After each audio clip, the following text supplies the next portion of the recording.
In 1975, humanity proved space wasn't just a dream. 2 capsules met in orbit and docked for the first time. After that, progress stopped crawling. By 2020, a huge station circled Earth. By 2031, it had expanded into a permanent international workplace. And by 2015, it was practically a floating city. Then a gigantic unknown ship arrived, and instead of attacking, it calmly attached itself to the station. That single choice opened the floodgates. Alien species began showing up from every corner of the galaxy, bringing new science, culture, and technology. The station became Alpha, the city of 1,000 planets, a place so crowded with life it felt like the universe had moved in. But Alpha grew too massive. Its weight and gravity started endangering Earth. If the city ever fell back toward the planet, billions could die instantly. So Earth's government did the unthinkable. They mounted thousands of engines onto Alpha and pushed it out of orbit, sending it into deep space. Not to destroy it, to turn it into a roaming hub for exploration and trade. Nearly 400 years later, deep in the galaxy, there's an ocean paradise called Mule. A gentle species lives there, the pearls, pale, shimmering beings who live in balance with nature. With the help of a tiny creature called a converter, they can replicate matter and produce priceless pearls. Then the sky turns murderous. Wreckage rains down, ship fragments slamming into the planet. Seconds later, the killing blow hits. A colossal vessel crashes into Mule, unleashing a wave of fire that wipes their civilization out. A few pearls save their queen, but the princess doesn't reach shelter. She dies in the chaos, and with her last strength, she sends a telepathic signal into space, an SOS meant to survive the massacre. Cut to Major Valerian, waking up hard from the vision. He calls it a nightmare, but it feels like a message. In this future, Earth runs the United Human Federation, policing Alpha and the connected worlds. Valerian and his partner, Sergeant Laureline, are top agents, used for missions that are messy, dangerous, or classified. We see them at an artificial beach, a relaxation zone for people who live in metal corridors. It's calm, until Valerian suddenly freezes. A strange transmission hits him like a mental shock, tied to the dying princess from his dream. He scans it and gets one chilling fact. The source traces to a planet that's been destroyed. The timing is distorted. Maybe an echo from the past, maybe something bleeding through time. Beyond that, it's broken. No clear coordinates, no full explanation, just an incomplete warning cutting in and out. Before they can investigate, they're reassigned. The defense minister orders them to Valerian, home to the big market, an interdimensional black bazaar you can't see without special gear. Inside its hidden layer, anything can be bought, especially forbidden tech. Their job: retrieve a stolen government asset from a smuggler. Laureline jumps their ship to Valerian in moments. The planet looks dead and barren. At the coordinates, the ground seems empty, until the team puts on their helmets. Instantly, the field becomes a vast marketplace. Endless stalls, alien crowds, strange goods, and maze-like levels stretching out of sight. Valerian enters through the main gate and tracks the smuggler's den. Laureline takes the back route to save time. An officer warns her she has only 12 minutes before the window closes. Valerian gets a cloaking device, turns invisible, and slips inside. At the same time, 2 hooded visitors arrive first. They're pearls, survivors of Mule, there for the converter, the last hope of their people. They offer a priceless pearl and beg the smuggler to give it back. He refuses, draws a gun, and is seconds from killing them. That's when an unseen weapon touches his skull. Valerian makes it simple. The converter is Federation property now, and he's taking it. Laureline storms in with the case and secures the tiny creature. Outside the den, the market noise feels endless. Vendors shouting in alien tongues, drones hovering, and buyers bargaining over glowing artifacts. Somewhere in that chaos, other smugglers notice Federation agents moving in. The moment Laureline seals the case, alarms start rippling through nearby stalls. A few bystanders scatter, others pull weapons, and the smugglers' security team closes ranks, trying to cut off every exit back to the gate in the dimension. Valerian tries to exit, and the whole place erupts. Gunfire blasts from all sides. Valerian is barely out of the smuggler's den when one of Kajar's gunmen lands a hit. He fires heavy magnetic slugs that clamp onto Valerian's hand like welded iron. Valerian's arm turns into an anchor. The pull drags him down through the market stacked levels, one floor then another. Like gravity suddenly chose him. He reacts fast, rips the rounds off, and slaps them onto the shooter. The thug instantly becomes dead weight and plummets, crashing downward under the same crushing pull. With the crowd panicking, Valerian and Laureline shove toward the exit before the big market's window seals. Codger stops bluffing and releases his vicious pet to finish the chase. Outside, Major Gibson yells for everyone to move. Gibson warns the gate will shut any second. Once it closes, anyone left behind is trapped in the bazaar. Laureline keeps the case tight to her chest, refusing to let it get snatched again. The creature is close enough to feel. Agents sprint for the transport bus and pile in, but the beast keeps pace. It leaps onto the roof, tears through the metal, and bursts inside the cramped bus, attacking anything in reach. Valerian calls their ship's AI, Alex, and demands immediate extraction. Their craft drops in above the moving bus. Valerian and Laureline bail out at speed and haul themselves up into the ship. They're not safe yet. The ship jolts as something slams the hull. The beast has climbed onto the roof, scraping and pounding like it refuses to let go. Valerian punches the engines and blasts out of the atmosphere in one hard burst. Once they cross the planetary boundary, the danger finally falls away. Afterward, Laureline opens the carrier. The tiny converter is shaken and injured, so she places it in the med chamber. Valerian turns to the pearl they recovered and orders Alex to scan it. Alex reports the pearl is from Mule, and it's loaded with power, storing more energy than their ship can hold, like something impossible compressed into a gem. Valerian asks what happened to Mule. Alex says the planet was destroyed about 30 years ago. When Valerian tries to access the full record, he's blocked. Access denied. Everything connected to Mule is classified. Only top generals can view the real files. Valerian admits it. He saw Mule in his vision, the dream that felt like a message. With no answers, they jump again. The warp drive snaps and they arrive near Alpha, the city of 1,000 planets. Alex briefs them. Alpha has been traveling and expanding for 4 centuries. Population sits around 30 million, with over 3,000 species living inside one structure. The city is divided into sectors built for different biology: an ocean zone for water dwellers, toxic air districts for species that breathe poison, machine realms that look like living circuitry, and a vast human-compatible megacity. They land in Sector 1 to report in, but General Octobar intercepts them. He skips small talk and asks about the converter. Laureline confirms it's secured. Octobar explains the real crisis. A year ago, a radioactive zone appeared at Alpha's center. Ships were sent in.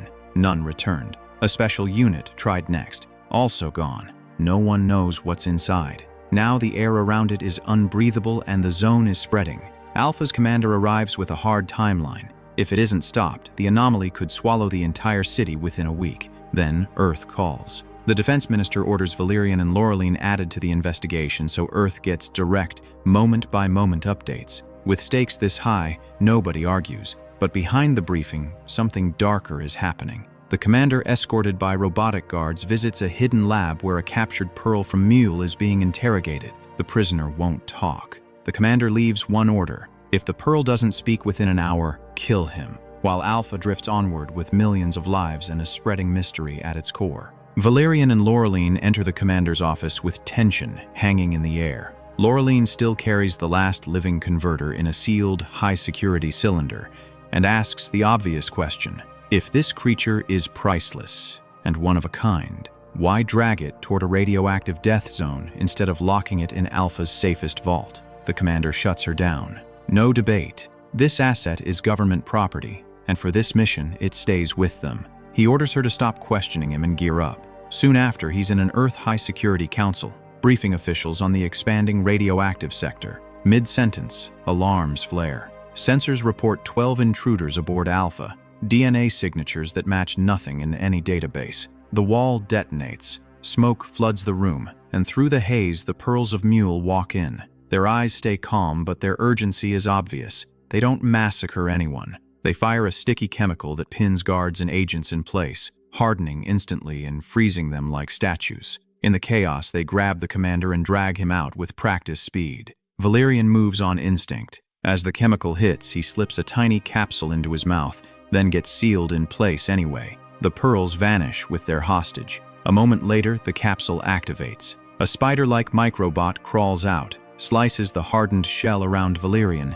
and frees him. He cuts Laureline loose too, and they sprint after the kidnappers. Valerian chasing, Laureline plugged into Alpha's systems, guiding him. She calls a shortcut. North Corridor, 113 degrees. Valerian finds it blocked and brute forces through, smashing reinforced barriers. But Alpha is layered worlds, not clean hallways. Each breach drops him into a new sector built for different species and atmospheres. Then he slips. In the rush, he tears through an exterior boundary and falls into open space, nothing beneath him but black. Laureline stays calm and orders Alex to respond. Their ship catches Valerian mid-drop and hauls him back inside before Vacuum finishes the job. Ahead, the Pearls are fleeing in their craft with the commander. Laureline warns their defenses are advanced. Attacking directly is pointless. Valerian hits them anyway. The Pearl ship splits into a swarm of smaller craft, scattering as decoys. Valerian reads the movement pattern, identifies the real carrier, and locks onto it.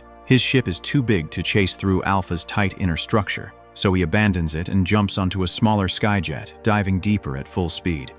Laureline's voice tightens. He's seconds from the radioactive zone. If he doesn't stop them now, it's over. Valerian makes a desperate gamble. He docks his skyjet onto the Pearl ship mid-flight, clamping on. Instantly, he realizes the mistake. The Pearl ship doesn't slow. It drags him at full power straight into the radioactive sector. The moment they cross the boundary, his comms die. Contact with Laureline cuts out. Valerian is swallowed by the zone people enter and never return from. Back on Alpha, Laureline doesn't hesitate. If he went in, she's going in too. But Alpha is vast. Nobody can tell her where he vanished. So she turns to the city's whispered solution. 3 elite information brokers, alien spies, who seem to know everything before it surfaces. Laureline doesn't plead. She says it straight. Find Valerian, whatever it takes. At the same time, General Octobar orders his troops to arrest Laureline, refusing to lose another top agent. He tries to open Mule's sealed records himself,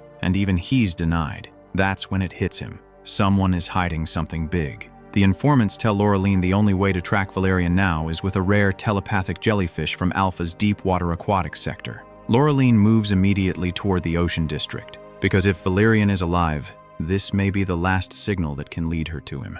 Laureline enters Alpha's aquatic sector and it feels like another planet. Dim lights, colder air, deep sea glow. At the docks, she meets Bob, a veteran sub-pilot. She tells him she needs one thing, a rare telepathic jellyfish, and pays up front. Bob doesn't ask why. He preps his old sub and takes them down. They descend into black water. The deeper they go, the uglier it gets. Huge dinosaur-like sea beasts, Bromosaurus, drift past like moving mountains. The jellyfish cling to their backs, riding them like parasites. Bob tries to net one. The herd turns violent instantly. Bromosaurus swarm the sub, ramming and circling. Bob threads through trenches and wreckage, keeping the hull from cracking, then punches upward into safer water and finally shakes them. They surface alive, with the jellyfish. The informant aliens explain the catch. To locate Valerian, Laureline must place the creature on her head. It will link to her mind and trace his mental signature. But it's not a tool. It feeds. 1 minute max. Longer than that and it chews through memory and identity. Stay connected and you lose yourself. Laureline hears the warning and does it anyway. The jellyfish latches. Her vision floods with mental flashes. Valerian's movement, his surroundings, his direction. 1 minute passes, and she forces it longer to lock the coordinates. The informants watch, stunned. Finally, she rips it off, shaking and breathless, but successful. The link feels like needles in her skull. Her hands shake as Chuju voices and images overlap, and she has to fight to keep her own thoughts in front. When she finally pulls it off, the jellyfish flops, exhausted, as if it fed on her struggle. She rushes into the so-called radioactive zone. It doesn't feel like Alpha. Fog, broken corridors, dead silence. After searching the wreckage, she finds Valerian unconscious and battered. She snaps him awake. He barely registers the rescue before he starts repairing his skyjet, obsessed with getting it running. Elsewhere, the informants drop their biggest secret to General Octobar. A pearl from Mule is being held in a hidden lab and tortured. Octobar storms in, stops it, frees the prisoner, and demands answers. Why did your people attack and kidnap the commander? The pearl's reply is cold. You have something that belongs to us. Then he sends a telepathic call, like a beacon thrown into space. Back in the zone, Laureline gets distracted by delicate glowing butterflies floating in the air. She touches one. Instantly, she's yanked upward. Valerian sprints after her and sees aliens dragging her toward a border no outsider crosses and returns. He can't charge the gate, so he goes the dirty route, into a lawless district where everything is bought. There he meets Jolly, who controls Bubble, a shape-shifting performer who can copy bodies and faces. Bubble isn't treated like a person. She's owned. Valerian offers her a trade, help him get Laureline back, and he gets her out for good. Bubble agrees. She transforms into a bulky alien form and smuggles Valerian through guards into the enemy kingdom. Inside, Laureline has been taken for the king's cruel feast. Valerian attacks without hesitation, cuts through soldiers, reaches the king, and kills him. Alarms explode across the district. With Bubble's help, he grabs Laureline and they escape by inches. During the escape from the kingdom, Bubble takes the worst of the damage, shots and blades meant for them, yet she keeps changing shape to block corridors and mislead pursuers, buying them seconds at a time. Back at command, with the commander still missing, Octobar contacts the defense minister and is placed in charge. He digs into Mule's history and discovers the public story is a lie. Mule was thriving, then erased in a single strike. He tries to pull the name of the mission's commanding officer. Access denied. Octobar tries opening Mule files himself and gets rejected, realizing even a general is locked out, and the missing commander is part of the cover-up. Even now, someone is burying the truth. Valerian, Laureline, and Bubble reach a quieter stretch, but Bubble is badly wounded. She fades fast, gives them one last sad look, and dies. They keep moving, heavier than before. Then Valerian notices the detail that breaks everything. They're inside the radioactive zone, but the air is clean. No burn, no choking, which means the danger briefing was weaponized. They reach a shimmering wall like a curtain of light. A Pearl steps through, calmly. "My name is Sun. I'm the Emperor's son." He signals them to follow.